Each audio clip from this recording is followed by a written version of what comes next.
Hi Questers! Okay, so when you first come across this field of communicating with the non-physical, there are so many different terminologies. There are high-level guides, there are low-level guides, there are nature spirits, there are words like ETs and aliens and ghosts. Oh my!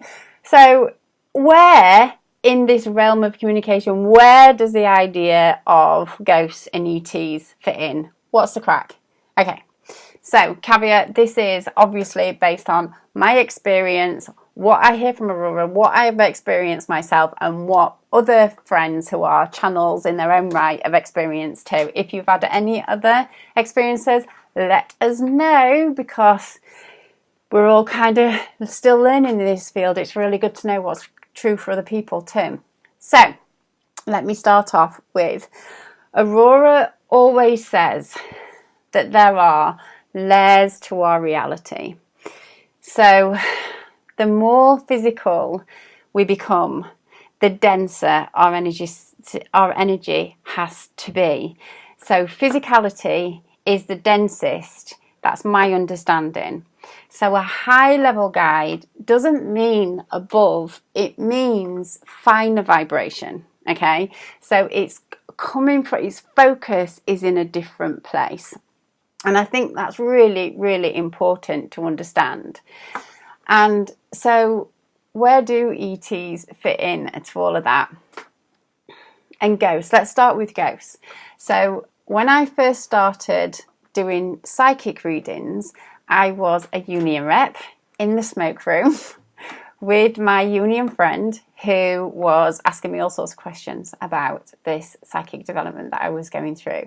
And said, well, what can you tell about me? And I just saw this massive bouquet of daisies and said, well, I think you had daisies at your wedding, because I saw her in a wedding dress. And she was like, yes, I did. And then in front of me, this mist started to form.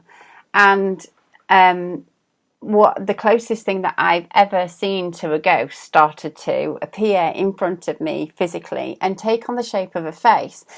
And I was doing that kind of what I call my autistic stare, which is when I read energies, don't go down wells in shopping malls, but I just kind of go and tune in. And as I tuned into this ghost that came through, I could read that it was an aunt. I could feel what she was like, and I was able to give this woman some information. So this spirit became really dense into the level of personality. So it was just, they were existing at a dimension that wasn't quite physical, but was physical. And that's when, nearly physical, and that's when, in my experience, ghosts tend to hang on to their own personality. The further they get into, away from that and non-physical, the less like their personality they are in physical reality. So an example of this is, I channeled my granddad for my mum, and Aurora brought the energy stream of my granddad through. Felt nothing like my granddad, didn't use words like my granddad, gave my mum very specific information, but wasn't the personality of my granddad, and was giving her information from a higher vantage point than his personality would have ever been able to. I think some people might have said that it was his soul self or his higher self that was communicating through me. And that was needed. It completely transformed the way that she'd been looking at her relationship with him. So, and that doesn't get dense. You do it in, it is it's just vibration. There's hardly any pictures for me. It's just vibration. So that's like away from personality level. And I think that's what Aurora means by different levels of physicality. Different different layers to physicality. And it also fits in with what Abraham says, is that they are, they go back to a stream. And I think if you think of it like this, like where the personality is focused on physical reality, and there's this stream that goes, like, just expands until they get this really, really wide perspective back to being all that is and all of one. And that we as channels, or we as empaths, or just anybody, can tap into that stream at any point that we want to. So it depends on what kind of information we want to get, where we tap into that stream. And ETs. Okay.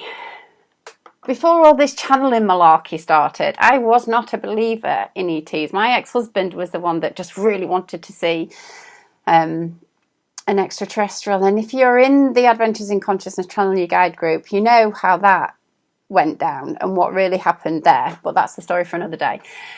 So when I channel, and when I first started to channel, beings would pop up. So there was, and it was a strange, I was not expecting it. And when I channeled at John of God, there were layers upon layers upon layers upon layers of guides that would come in, some with very distinct personalities and some not, some using archetypal energies, such as pictures of Jesus or Mary Magdalene, to communicate a certain vibration and a certain energy. So this is what I know that other channels have experienced as well, is it's packed. In that realm of unseen, there are... So in the same way that there's that stream when it comes to a personality, there's that stream when it comes to a collective too. So human beings are really focused in physical reality, and there are other beings that are focused in different reality points that have a different concoction of physical or non-physical. So in my experience, when me and Ian have been channeling, some of the beings are a little bit more physical, completely just energy. They've got an existence where they slip in and out of being physical and non-physical. It's really a mixed bag and a mixed collection. So I think, you know, when we talk about our starseed self, we're still talking about a physical dimension, a physical aspect. When we're talking about our soul self, we're talking about existing beyond the realms of physical at all, and it's pure energy. That's how I understand it. Most of the time I just enjoy it and just really enjoy it. And my experience in channeling is that different pockets of other races, other experiences, other expressions of energy are embodying different qualities as well. We're all kind of having different experiences for different reasons. So I've had, I wasn't expecting it, closed my eyes, and this being just went whoop, and it was just there with my eyes closed and started to have this communication, and they were just wanting me to embody joy. You know, that's what their system was about. They were exploring, that's all they were doing. They were exploring the quality of joy. They were getting to know it by not having it and then having it, and really like getting in there and understanding it at a really, really deep level, and then bringing that information back to the collective, I suppose. So I don't think we'll ever completely understand it and have the experiences. Have all the theories, sorry, but we can certainly dip our toe in having experiences. I don't think we've got the words to describe. I certainly haven't got a lot of the words to describe a lot of the experiences that I have. But we can just enjoy it. And, you know, if you do see something that feels like a ghost, curiosity and appreciation are the ways that I would kind of journey into that. So if I, you know, quite often, if I've been channeling quite a lot, I become aware of how busy the cosmos kind of is, and there's people, well, not people popping up in my living room, but it kind of feels like that sometimes.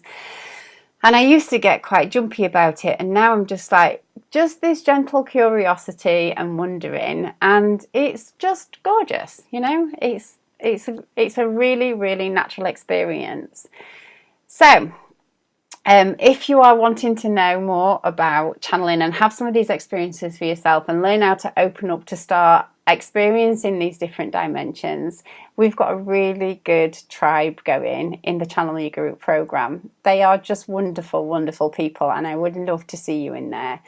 Otherwise, take care, enjoy your adventures, and I'll see you soon.